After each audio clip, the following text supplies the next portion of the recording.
आप सबका दिल से स्वागत है। ये वीडियो देखिए।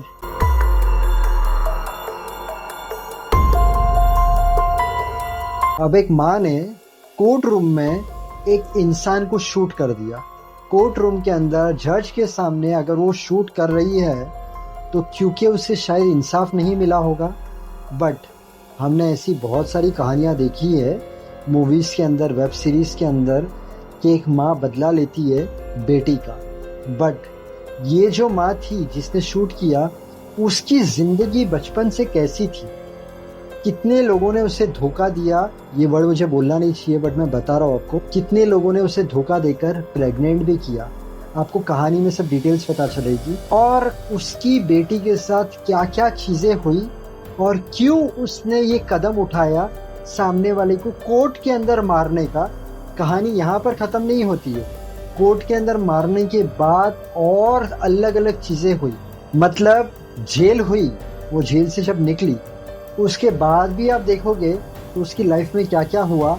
और एंड मैं काम करता हूँ, मैं यहाँ पर स्टॉप करता हूँ, मैं डायरेक्ट कहानी चालू करता हूँ। आप कहानी इतनी भी मिस मत करना, बहुत अलग कहानी है। कहानी देखने के बाद अगर आपको वीडियो पसंद आए तो लाइक करना मत भूलना।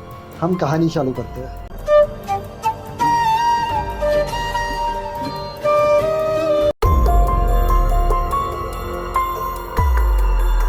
मैरियन बाकमायर 1950 में पैदा होती है जर्मनी में।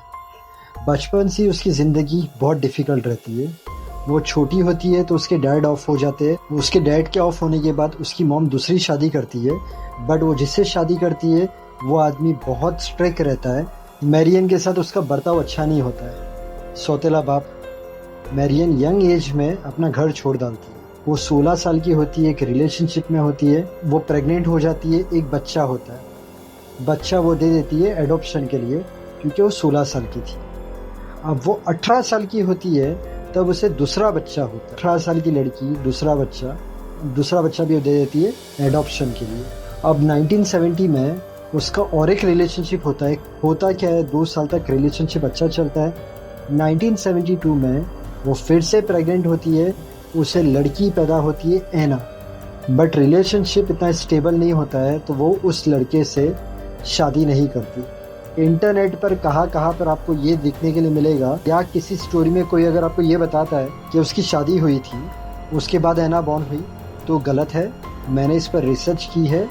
उसकी शादी नहीं हुई थी, उसका रिलेशनशिप था और एना बॉर्न हुई जब मैरियन सिर्फ 22 साल की थी। बट इस बार मैरियन ने सोचा मैं एना को पाल पोस के बड़ा करूँगी, मैं उसकी सिंगल मदर बन के रहूँगी। इस बार मैं किसी को एडॉप्ट करने नहीं दूंगी मेरे बच्चे को। चूँकि पहले मैं छोटी थी तो मैंने दोनों बच्चे दे दी किसी को एडॉप्ट करने के लिए। बट इस बार मैं बहुत मेहनत करूँगी और मेरी बच्ची को बड़ा करूँगी। अब वो बहुत मेहनत करती, बहुत ज़्यादा काम करती, रात को लेट घर पर आती। बट वो एना को पाल पोस के बड़ा कर रही थी, उसका पूरा ध्यान रहता एना में। यहाँ पर भी इंटरनेट पर जब मैं रिसर्च कर रहा था तो मुझे पता चला कि उसका और एक बॉयफ्रेंड होता है। एना के बॉर्न होने के बाद मैरियन का और एक बॉयफ्रेंड होता है जो कभी कभार घर पर आता था और उसका और मैरियन का झगड़ा भी होता था और वो कभी कभी घर पर भी रुकता था। अब एना उनका झगड़ा देखती थी। बट एना का और उसकी मॉम का रिलेशनशिप ऊपर नीचे चलते रहता था। दोनों का रिलेशनशिप बहुत अच्छा था।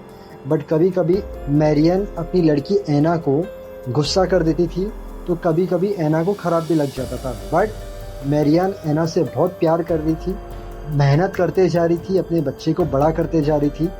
एना होती है 7 साल की, तारीख रहती है 5 मई 1980। सुबह में एना का और एना की मॉम का झगड़ा हो गया था। 7 साल की लड़की छोटी, अब उसे क्या समझ में आएगा। कहाँ पर इंटरनेट पर ऐसा लिखा गया है कि वो स्कूल में गई थी, बट मैंने बहुत जगह पर रिसर्च किया तो पता चला है कि उसने उस दिन स्कूल स्किप की थी और वो ऐसे ही घर के बाहर निकलती है क्योंकि उसका मूड ऑफ होता है, मॉम से झगड़ा हुआ था इसलिए। और उसे उस दिन रास्ते में मिला था गैब्रोस्की, उसका नेबर, उसके बाजू में रहता था। वो कभी कभार उसके घर पे जाती थी कैट से खेलने के लिए। अब गैब्रोस्की कौन था, तो गैब्रोस्की को पास्ट में प्रिजन हुई थी, जेल हुई थी चाइल्ड मोलेस्टेशन को लेकर। वो जेल से बाहर तो था बट बहुत स्ट्रिक्ट रूल्स के अंदर। स्पेशली उसे बच्चों से दूर रहना था। तो गैब्रोस्की को एना मिली। गैब्रोस्की के घर पर कैट रहती थी, तो अक्सर वो कैट को खिलाने जाती थी। वो गैब्रोस्की के साथ घर पर गई। काफ़ी टाइम तक वो गैब्रोस्की के घर पर थी। अब गैब्रोस्की को कहाँ ना कहाँ ये डर लगी कि उसे ये रूल्स फॉलो करने थे कि कोई बच्चा उसके आसपास न रहे। और उसे ये डर लगी कि कभी अगर एना ने जाके पुलिस को या उसकी मॉम को कुछ बता दिया कि वो मेरे पास थी, और ये बात अगर पुलिस तक पहुंच गई तो उसे फिर से जेल जाना पड़ेगा। तो भाई साहब ने क्या किया, एना को मार दिया। हाँ, भाई साहब ने एना को मार दिया, बॉडी छुपा दी।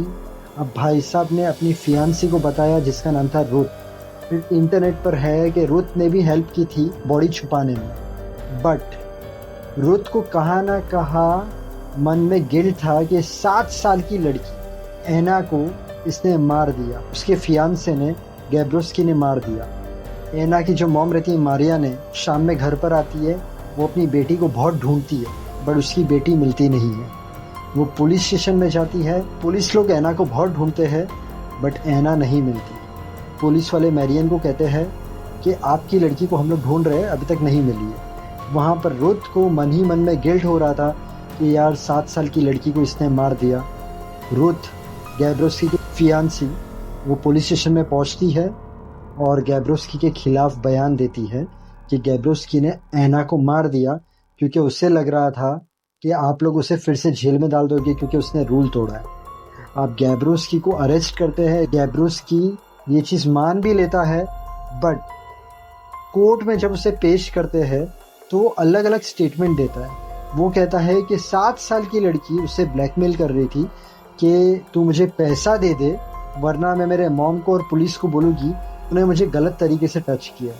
अब 7 साल की लड़की थोड़ी ये बोलेगी। और जब उसको अरेस्ट किए थे गैब्रोस्की को, तब उसने मान लिया था मैंने ये डर से एना को मार दिया, उसने किसी को बता दी कि वो मेरे घर पर थी इतने टाइम के लिए, तो मुझे जेल हो जाएगी। अब कहाँ पर ये भी इंटरनेट पर लिखा गया है कि उसने सेक्सुअली असॉल्ट किया था 7 साल की लड़की को, बट कोर्ट में ये कोई प्रूफ नहीं हुआ था।